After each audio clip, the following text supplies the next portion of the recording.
अपने पति से दूर रहने वाली स्त्री कौन सा पाप करती है, क्या आप जानते हैं?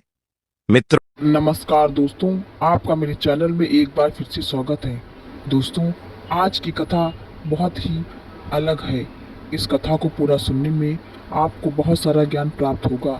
दोस्तों, आज हम जानेंगे जो स्त्रियां पति से दूर रहती हैं वो कौन सा पाप करती किसी हैं। पराये या अपने ही घर के पुरुष के साथ संबंध बनाती, और यह भी हम जानेंगे कि स्त्री का वह कौन सा अंग है जो रात में बड़ा हो जाता है और दिन में छोटा हो जाता है।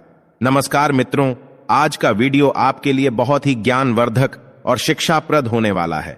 आज हम आपको बताएंगे कि स्त्री का कौन सा अंग है जो रात को बड़ा हो जाता है और दिन में छोटा हो जाता है। इसके साथ ही साथ हम कुछ और भी चर्चाएं इस वीडियो में करेंगे जो आपके जीवन में बहुत काम आएंगी। इसलिए आपसे निवेदन है, इस वीडियो में अंत तक बने रहना। यह कहानी ध्यानपूर्वक सुने, आपके जीवन में बहुत काम आएगी। तो चलिए मित्रों, शुरू करते हैं कहानी को। और इस कहानी के माध्यम से आपको स्त्री के उस अंग के बारे में बताते हैं जो रात को बड़ा हो जाता है और दिन में छोटा हो जाता है। मित्रों, एक समय की बात है, देवर्षि नारद जी धरती लोक पर भ्रमण कर रहे थे। तभी उन्होंने एक स्त्री को जंगल में देखा जो विवाहित स्त्री थी। वह स्त्री पराये पुरुष से संबंध बना रही थी। उस स्त्री को ऐसा करता देखकर नारद जी आश्चर्य में पड़ गए। नारद जी विचार करने लगे कि यह एक विवाहित स्त्री है, शादीशुदा स्त्री है, और फिर भी पराये पुरुष के साथ संबंध स्थापित कर रही है। ऐसा करना एक विवाहित स्त्री के लिए ठीक नहीं है। यह बहुत ही गलत और घिनौना कार्य है। स्त्रियां ऐसा क्यों करती हैं? जो स्त्री पति की लंबी आयु के लिए करवा चौथ का व्रत करती है और वही स्त्री पराये पुरुष के साथ संबंध स्थापित करें, यह विधाता का कैसा खेल है? इसके बारे में मुझे जरूर जानना चाहिए। मित्रों, फिर नारद जी विचार करते हैं कि अब इसके बारे में मैं कैसे पता लगाऊं कि स्त्रियां ऐसा क्यों करती हैं। तभी नारद जी के दिमाग में आता है कि क्यों ना भगवान विष्णु से इस सवाल का जवाब पूछा जाए।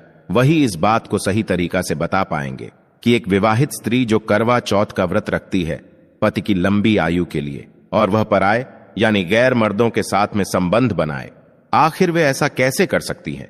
मित्रों, इस रहस्य को जानने के लिए नारद जी भगवान विष्णु के पास में पहुंचे। तब भगवान विष्णु ने कहा, आइए देव मुनि नारद, आज तुम्हारा चेहरा पर देख करके मुझे ऐसा लगता है कि तुम कोई आश्चर्यजनक बात हमसे पूछने के लिए आए हो। अब तुम बताओ क्या पूछना चाहते हो? तुम निसंकोच होकर के पूछो। तब नारद जी ने भगवान विष्णु से कहा, हे प्रभु, मैं आज जब धरती लोक पर भ्रमण कर रहा था तो मैंने एक विवाहित स्त्री को पराये पुरुष से संबंध बनाते हुए देखा। मैंने यह भी सुना है कि स्त्रियां जो होती हैं वह करवा चौथ का व्रत धारण करती है ताकि पति की आयु लंबी हो जाए, लेकिन फिर भी वही स्त्री पराये पुरुष के साथ संबंध बनाए, तो यह कैसे हो सकता है? स्त्री का ऐसे काम करना बहुत गलत है। ऐसा स्त्रियां क्यों करती हैं? और साथ ही हे प्रभु, एक सवाल आपसे मेरा और भी है कि स्त्रियों का वह कौन सा अंग होता है जो रात को बड़ा हो जाता है और दिन में छोटा हो जाता है? मेरे यही दो सवाल है जो आपसे मैं जानने आया हूं। इसीलिए हे प्रभु, इन सवालों का जवाब देने की आप कृपा करें। हे पिता, मैं आपके पास बड़ी जिज्ञासा से आया हूं और मैं इस बात को समझना चाहता हूं कि करवा चौथ का व्रत रखने वाली स्त्रियां यानी पतिव्रता बनने वाली स्त्रियां पराये पुरुषों के साथ संबंध क्यों बनाती हैं? वे ऐसा क्यों करती हैं? और वह अंग कौन सा होता है जो रात को बड़ा और दिन में छोटा हो जाता है? इनका अर्थ क्या है? और स्त्रियां अपने पति के साथ धोखा क्यों करती है? तो मित्रों, भगवान विष्णु कहते हैं कि हे देव मुनि नारद, तुमने आज जो ये दो प्रश्न मुझसे पूछे हैं, इनमें समस्त मानव जाति का कल्याण छिपा हुआ है। इसीलिए मैं तुम्हारे इन प्रश्नों का जवाब एक छोटी सी कथा के माध्यम से बताता हूं, लेकिन आपको ध्यानपूर्वक हमारी इस कथा को पूरा सुनना होगा। मित्रों, तब नारद जी वचन देते हुए कहते हैं कि ठीक है प्रभु, मैं आपको वचन देता हूं कि आप जो भी कथा सुनाएंगे मैं उसे ध्यानपूर्वक पूरा सुनूंगा। अब आप अपनी कथा आरंभ कीजिए और हमारी शंका का समाधान कीजिए। मित्रों, तब भगवान विष्णु कथा को आरंभ करते हैं और कहते हैं कि हे देव मुनि नारद, एक समय की बात है, किसी गांव में एक हरिहर नाम का पंडित अपनी पत्नी मालती के साथ रहता था। वह बहुत ही ज्ञानी था। वह पंडित नक्षत्र का भी बहुत बड़ा ज्ञानी था, यानी पुत्र हो या पुत्री, उसके नक्षत्रों को अच्छी तरीका से देख लेता था। उनकी जन्म कुंडली भी बना देता था। उसे शास्त्रों का भी बहुत अच्छा ज्ञान था। एक दिन की बात है, पंडित जी की पत्नी के गर्भ से एक पुत्री का जन्म होता है। अब जो पंडिताइन थी वह पुत्री को पाकर बहुत ही खुश थी, परंतु इधर जब पंडित ने अपनी बेटी की जन्म कुंडली को देखा तो बहुत ही घबरा गया लेकिन जो बात थी उसने अपनी पत्नी को नहीं बताई, क्योंकि हाल में ही उसकी पत्नी ने प्रसव किया था। इसलिए उस पंडित ने वह बात अपनी पत्नी को नहीं बताई। अपनी पुत्री को पाकर वह पंडिताइन बहुत ही प्रसन्न थी। कुछ दिनों के बाद जब उस बेटी का नामकरण किया गया तो पंडित जी ने अपनी पुत्री का नाम देवयानी रख दिया। देवयानी जो थी वह दिखने में बहुत ही सुंदर थी।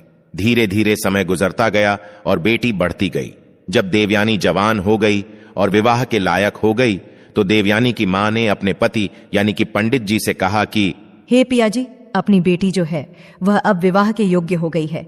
अब आप कोई अच्छा सा वर ढूंढकर इसकी शादी कर दो। पंडित जब भी अपनी पत्नी की यह बात सुनता तो उस समय वह बात टाल देता है। कहने का मतलब है, जब भी पंडिताइन अपनी पुत्री देवयानी के विवाह के बारे में पंडित जी से बात करती थी तो वह किसी न किसी तरह से उस बात को टाल देता था। इसी तरह बात टालते टालते बहुत दिन हो गए, लेकिन पंडित ने अपनी बेटी देवयानी का विवाह नहीं किया। वह करे भी कैसे? उसे तो देवयानी की जन्म कुंडली के बारे में मालूम ही था।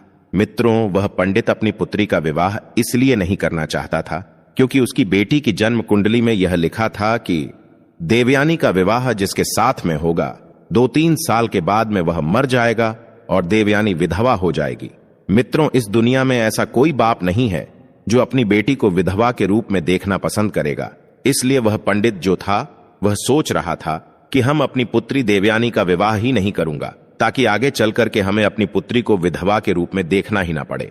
धीरे धीरे समय बीतता जा रहा था। अब जो गांव के लोग थे वह पंडित को कोसने लगे और आपस में बातें करने लगे थे कि यह कैसा बाप है, इसकी बेटी देवयानी बहुत दिनों से विवाह के योग्य हो गई है, लेकिन यह पंडित अपनी बेटी का विवाह ही नहीं करता।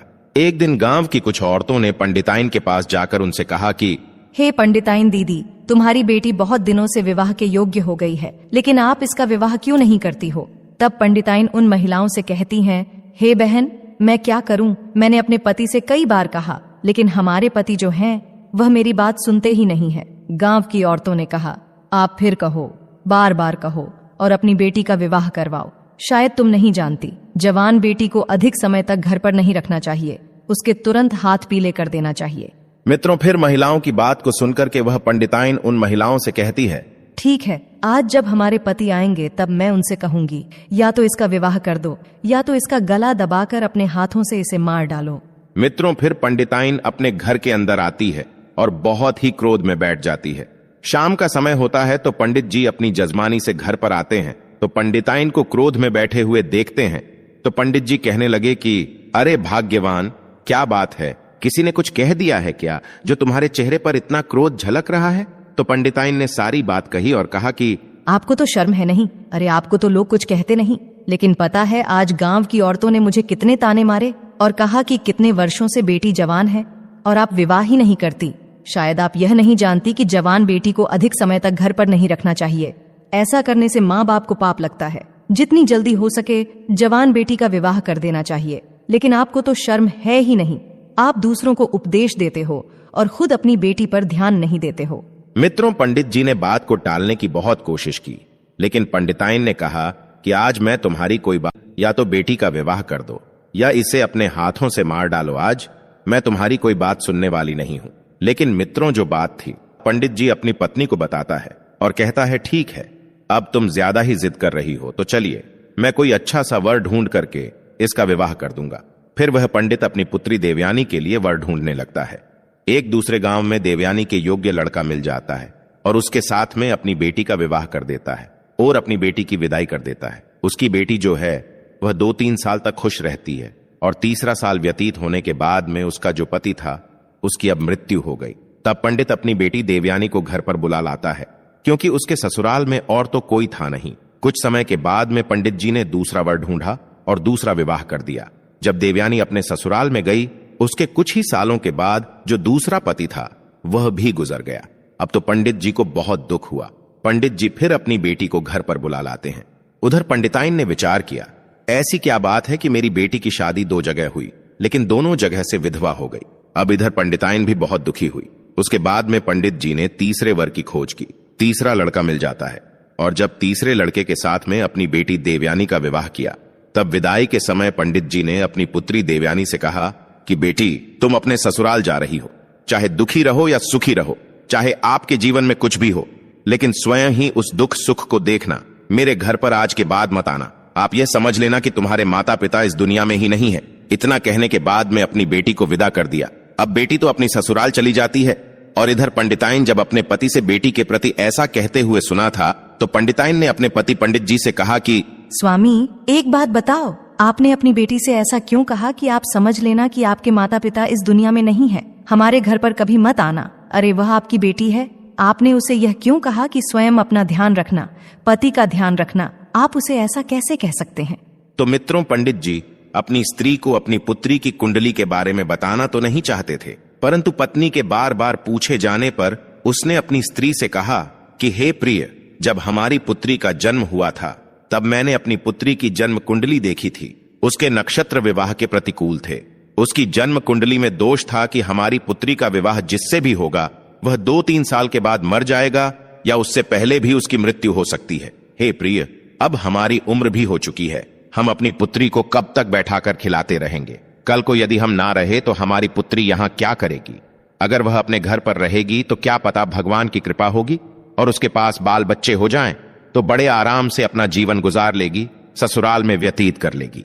मित्रों, अपने पति की बात सुनने के बाद उस पंडित की पत्नी को अपने ऊपर बहुत शर्म आने लगी कि मैंने अपने पति को कितना बुरा भला कहा, परंतु उन्होंने हमारी पुत्री का भला ही चाहा था, इसलिए उसका विवाह किसी से नहीं करना चाहते थे। मेरी ही गलती के कारण 2 लोगों की जानें चली गई। मित्रों, अब इधर कुछ समय बीतने के बाद उस पंडित की पुत्री के विवाह को 3 साल हो चुके थे। उन 3 सालों में उस पंडित की पुत्री के 2 पुत्र हुए। बड़े पुत्र का नाम वेद और छोटे पुत्र का नाम यश था। अब ऐसे ही समय बीत रहा था। मित्रों, फिर एक दिन अचानक ही उनके पिता की मृत्यु हो गई और अब उसके तीसरे पति की भी मृत्यु हो गई थी, जिस वजह से पंडित की पुत्री बहुत परेशान हुई और विधवा हो गई। अब वह अपनी दोनों संतानों के साथ ही अपने घर पर अपने बच्चों का पेट पालने लगी, क्योंकि उसके पिता ने भी उसे मायके आने से मना कर दिया था। इस वजह से वह अपने पिता के घर पर भी नहीं जा सकता थी। कुछ समय बाद उस पंडित की पुत्री के जो पुत्र थे वे बड़े हो चुके थे और अपने कार्य को स्वयं करने लगे थे। बड़ा बेटा जो वेद था वह एक व्यापारी बन चुका था और शहर में उसका खुद एक व्यापार था। वह अनाज की खरीदारी करता था और उसे शहर में ले जाकर बेचता था। उसकी राशन की एक बहुत बड़ी दुकान भी थी। वेद का एक बहुत ही अच्छा मित्र था जिसका नाम श्याम था। वह उसके गांव के बगल वाले गांव में रहता था। वेद का जो छोटा भाई था यश, अभी वह पढ़ाई कर रहा था। जब वेद बड़ा हो गया और अपने पैरों पर खड़ा हो गया तो उसकी मां ने उसका विवाह पास के गांव की एक लड़की जिसका नाम धारिणी था उससे कर दिया। धारिणी बहुत ही शर्मीली लड़की थी। वह जितनी शर्मीली थी उतनी ही रूपवती भी थी। वेद की पत्नी बनने के सारे गुण धारिणी के अंदर विद्यमान थे। धारिणी जिस गांव में रहती थी उसी गांव में श्याम रहता था। जब वेद की शादी हो गई तो कुछ दिनों बाद वेद फिर से व्यापार के सिलसिले में अपनी पत्नी धारिणी को गांव में ही मां की सेवा के लिए छोड़ गया। अपने व्यापार को संभालने के लिए वह शहर चला गया। वेद यह समझ गया था कि उसका छोटा भाई पढ़ रहा है और उसकी पढ़ाई में कोई बाधा ना हो और उसे खाना पानी मिलता रहे, जिससे वह समय पर सारे कार्य कर पाए। और उसकी मां की उम्र भी हो चुकी थी, जिससे उन्हें भी कार्य करने में तकलीफ होती थी। इसलिए ही वेद ने अपनी पत्नी धारिणी को गांव में ही छोड़ने का फैसला लिया था। जब भी धारिणी को कुछ चाहिए होता था तो वेद श्याम से कहकर धारिणी को सामान दिलवा दिया करता था। यदि धारिणी को कहीं आना जाना भी होता था तो वेद श्याम से कहकर धारिणी को उस जगह पर पहुंचा दिया करता था। धारिणी भी शुरुआत में अपनी सासू मां की बहुत सेवा करती थी और अपने पति वेद से प्रेम करती थी। अब समय ऐसे ही बीत रहा था। मित्रों, फिर इधर देव मुनि नारद को कथा सुनाते हुए भगवान विष्णु कहते हैं, हे देव मुनि नारद, अचानक से एक दिन श्याम वेद के घर आया। उस दिन वेद की पत्नी धारिणी घर पर कोई कार्य कर रही थी। तब उसने बाहर से आवाज लगाई कि भाभी कहां हो, बाहर निकल करके आओ। आपके पिताजी की तबीयत बहुत ही खराब है और उन्होंने मुझे आपके पास भेजा है और वे आपसे मिलना चाहते हैं। जब धारिणी ने श्याम की इतनी बात सुनी तो भागती हुई श्याम के पास पहुंची। अब इतने में धारिणी की सासू मां भी आ जाती है। जब श्याम को बाहर देखती है तो वह श्याम के घर आने का कारण पूछती है। तब श्याम कहता है कि मां, धारिणी भाभी के पिता की तबीयत बहुत खराब है, उन्होंने शीघ्र इन्हें लाने के लिए भेजा है, इसीलिए मैं यहां आया हूं। जब धारिणी की सास ने श्याम की बात सुनी तब वे धारिणी से कहने लगी कि तुम जल्दी जाओ और अपने पिता की देखरेख करो। मित्रों, फिर आगे भगवान विष्णु कहते हैं कि हे देव मुनि नारद, तभी धारिणी श्याम के साथ उसकी घोड़ा गाड़ी पर बैठकर अपने गांव की ओर चल देती है। जब घर जाकर उसने अपने पिता को अच्छे से देखा और उनकी देखभाल की तो धीरे धीरे उसके पिता के स्वास्थ्य में सुधार आने लगा। उधर धारिणी का पति तो बाहर रहता था। धारिणी अपने मायके आ चुकी थी, इसलिए वह अपने पिता की देखरेख में लगी रहती थी। उधर श्याम भी रोजाना धारिणी के पिता का हाल लेने के लिए धारिणी के घर पर आ जाया करता था। धारिणी को श्याम के अंदर अब अच्छाई दिखने लगी थी। अब उसे श्याम के प्रति लगाव होने लगा था। वह मन ही मन श्याम से प्रेम कर बैठी थी, परंतु श्याम के मन की खोट को न जान सकी, क्योंकि श्याम एक अय्याश लड़का था। वह कोई काम धाम तो करता नहीं था, बल्कि उसे तो जुआ की लत पड़ चुकी थी। साथ में वह स्त्रियों के साथ गमन भी करता था।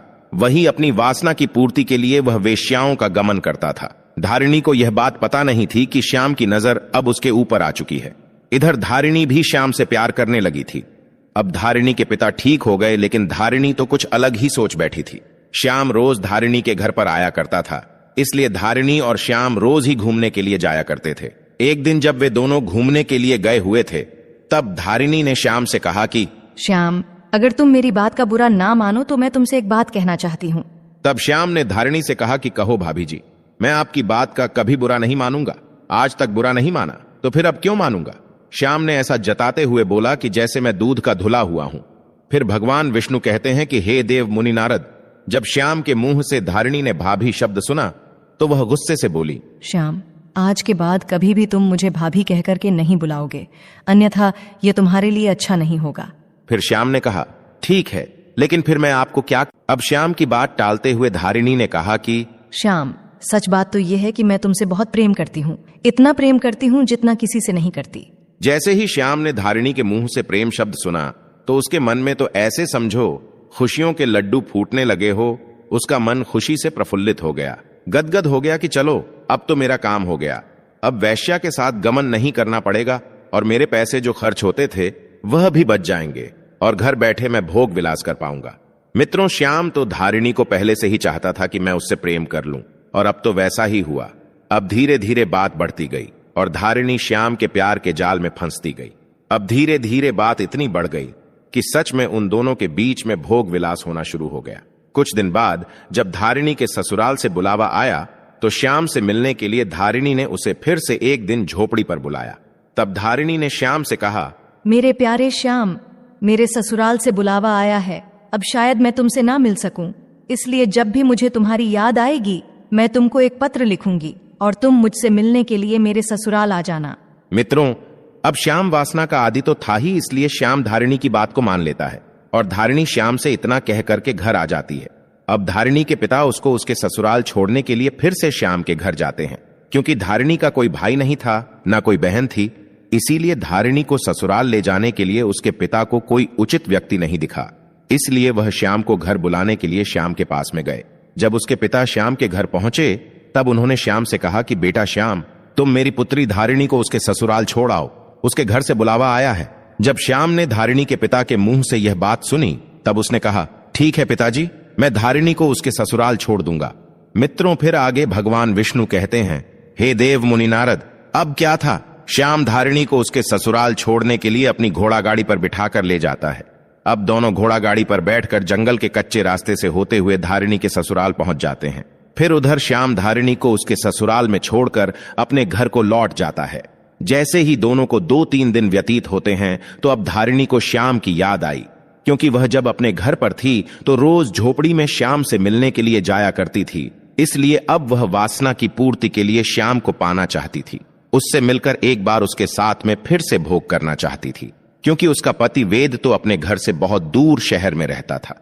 वहां पर अपने बीवी बच्चों का पेट पालने के लिए और उन्हें अच्छी जिंदगी देने के लिए वह व्यापार वहां पर करता था। वेद मुश्किल से 5 या 6 महीने में एक बार अपने घर पर आता और 5-6 दिन के बाद वह पुनः चला जाता था। एक दिन जब धारिणी से रहा नहीं गया तो उसने खत लिखा। धारिणी ने उस खत में लिखा कि हे प्यारे श्याम, मुझे तुम्हारी बहुत याद आ रही है और मुझे ऐसा लगता है कि मैं अब तुम्हारे बिना रह नहीं सकती, इसीलिए आज तुम मुझसे मिलने के लिए मेरे घर पर आ जाओ। अब क्या था, जब श्याम को धारिणी का खत मिला तो वह फौरन उससे मिलने के लिए उतावला होकर के चल दिया। उधर धारिणी भी अपने गांव से बाहर आ चुकी थी। जब श्याम धारिणी के ससुराल जा रहा था तभी श्याम को धारिणी रास्ते में मिल गई। अब श्याम और धारिणी दोनों वहां साथ साथ घूमने के लिए चल दिए। धारिणी की सास को यह पसंद नहीं आ रहा था कि उसकी बहू किसी पराये पुरुष के साथ ससुराल में ही घूमे।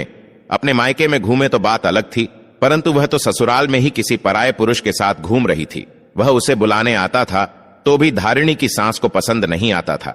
मित्रों, फिर आगे भगवान विष्णु कथा को सुनाते हुए कहते हैं, हे देव मुनि नारद, आप जिसको देख करके आ रहे हो, यह उसी स्त्री की कहानी मैं आपको सुना रहा हूं। अब आगे सुनो। उधर श्याम भी धारिणी से मिलकर चला जाता था और फिर से 3-4 दिन बाद वह वापस आता है।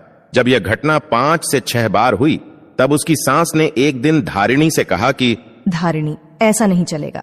जब तक मेरा पुत्र अब घर नहीं आ जाता, तब तक तुम घर पर किसी को नहीं बुला सकती, चाहे वह तुम्हारे मायके से आने वाले तुम्हारे पिता हो या और कोई हो।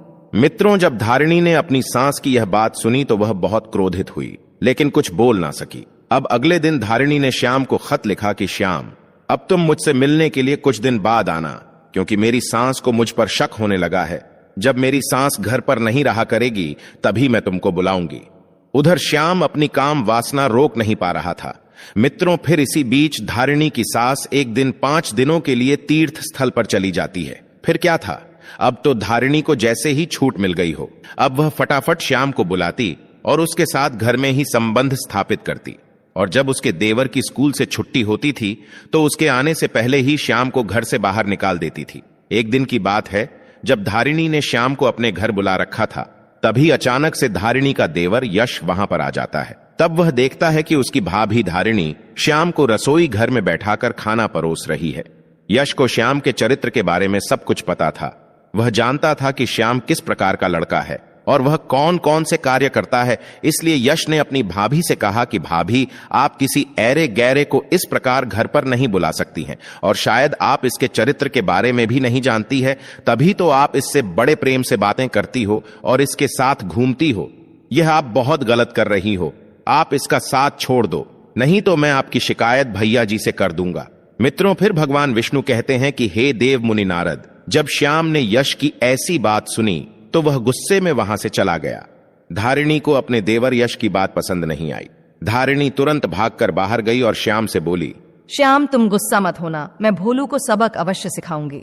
तब श्याम ने कहा, ठीक है धारिणी, अगर तुम ऐसा कहती हो तो ठीक है, अन्यथा मैं अब यहां पर कभी नहीं आऊंगा। इतना कहकर श्याम वहां से चला जाता है और इधर धारिणी भी अंदर घर में पहुंच गई। वह सोचने लगी, अगर यश घर पर रहेगा तो जरूर ही मेरे और श्याम के बीच रुकावट बनेगा। मैं एक काम करती हूँ, इस यश को जहर देकर के मार देती हूँ, तब हमारे बीच की रुकावट और यह कांटा हमेशा के लिए निकल जाएगा। मित्रों, फिर भगवान विष्णु कहते हैं कि हे देव मुनि नारद, धारिणी अपने मन में यही सोच करके अगले दिन जब वह खाना बना रही थी, उसने खाना बाहर निकाल लिया और उसने अपने देवर के खाने में जहर मिला दिया। जब यश ने खाना खाया तो उसकी मृत्यु हो गई। अब कोई यह जान भी नहीं पाया कि यश की मृत्यु कैसे हुई। यश की मां बहुत दुखी होती है। उधर धारिणी मन ही मन बहुत प्रसन्न हो रही थी कि चलो, अब मेरे और श्याम के बीच का कांटा हमेशा के लिए मिट गया। अब हमारे प्यार के बीच में और कोई नहीं आएगा। जब यह बात शहर में वेद को पता चली तो वह कामकाज को छोड़ करके तुरंत अपने गांव लौट आता है और गांव पहुंचकर जब उसने अपने भाई यश को मृत अवस्था में देखा तो उसके प्राण पसीज गए, क्योंकि वह अपने भाई के लिए ही तो बाहर रह रहा था कि उसे अच्छी शिक्षा दे सके और उसे अच्छा खाना दे सके। इसलिए ही उसने अपनी पत्नी को घर पर ही छोड़ रखा था कि उसे खाना ना बनाना पड़े, घर का काम ना करना पड़े और अपने भविष्य की उसे चिंता ना करनी पड़े, ताकि वह पढ़ाई पर ध्यान दे पाए। लेकिन उसका भाई तो मर चुका था। कुछ दिन वेद घर पर रुकता है और कुछ दिनों के बाद में वेद अपनी पत्नी धारिणी को छोड़कर पुनः व्यापार के सिलसिले में फिर से शहर को चला जाता है। अब धारिणी फिर से प्रक्रिया दोहराने लगती है। कुछ दिन ऐसे ही बीते तो धारिणी की सास ने धारिणी से कह दिया कि देखो, हमारे घर पर यह सब नहीं चलेगा। अगर दोबारा ऐसा कुछ हुआ तो मैं तुम्हारी यह बात वेद से शिकायत कर दूंगी। जब धारिणी ने अपने प्रेमी श्याम के बारे में ऐसा सुना तो वह जोर से बोली, जिसको जो करना है वह कर लो, कोई बाल भी बाका नहीं कर सकता। मैं किसी से डरती नहीं हूँ, मैं श्याम से बहुत प्यार करती हूँ। मित्रों, जब धारिणी की सास ने धारिणी के मुंह से ऐसा सुना तो धारिणी से बोली, यह तू क्या बकवास कर रही है? तू उस पराये पुरुष के लिए अपने पति के साथ दगा कर रही है। मुझे तो लगता है मेरे पुत्र को तूने ही मारा है। जब तू ऐसा कह सकती है तो तू मेरे पुत्र को। फिर क्या था? धारिणी को फिर से गुस्सा आ गया और धारिणी गुस्से में बोली, हाँ, मैंने ही मारा है बुढ़िया, और मैं तुझे भी मार डालूंगी। अगर तू मेरे और श्याम के प्यार के बीच में दीवार बनी तो तुझको भी मैं नहीं छोड़ने वाली। मित्रों, फिर अचानक से एक दिन वेद को पता चला कि उसकी मां की मृत्यु हो गई है। तो वह सब कुछ छोड़कर चला आता है और वह देखता है कि उसकी मां की मृत्यु हो चुकी है।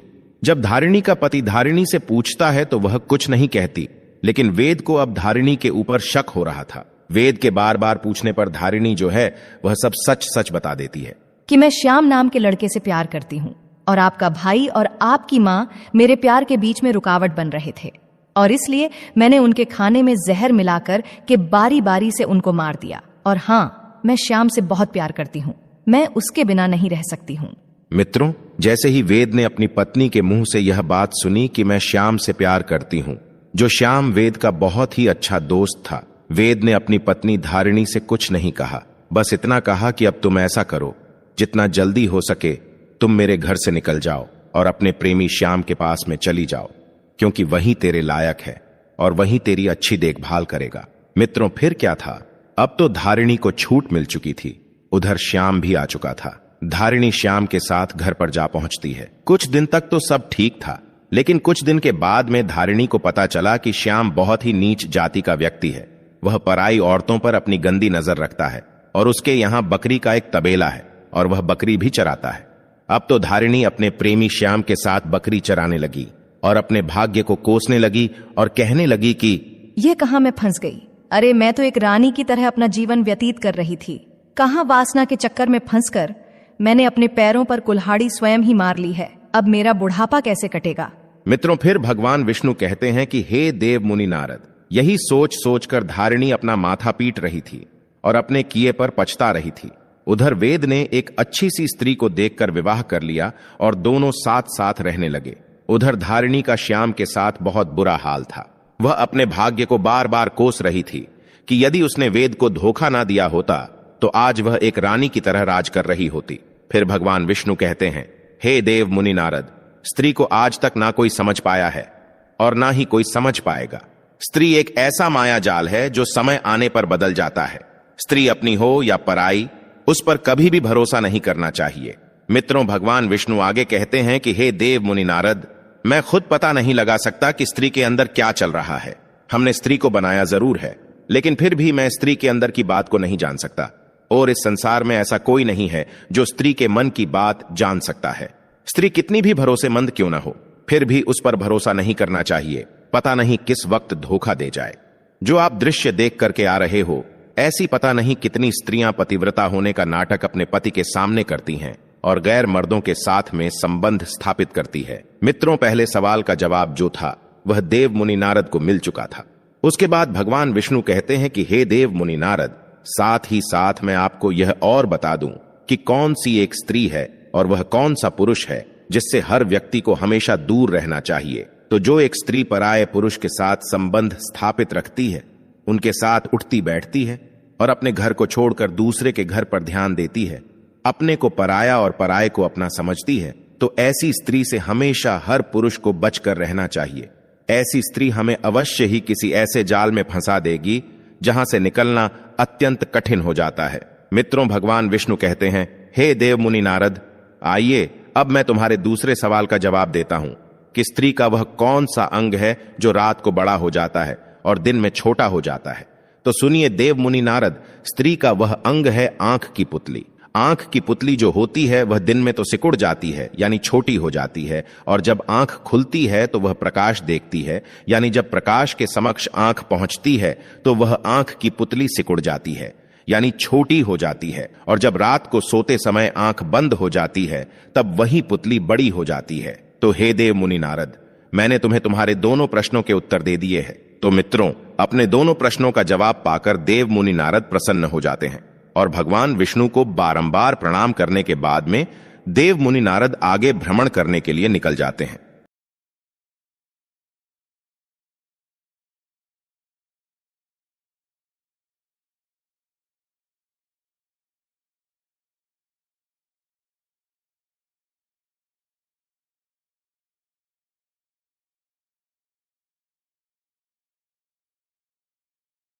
आप तक तुरंत पहुंच सके। राधे राधे, जय श्री श्याम दोस्तों।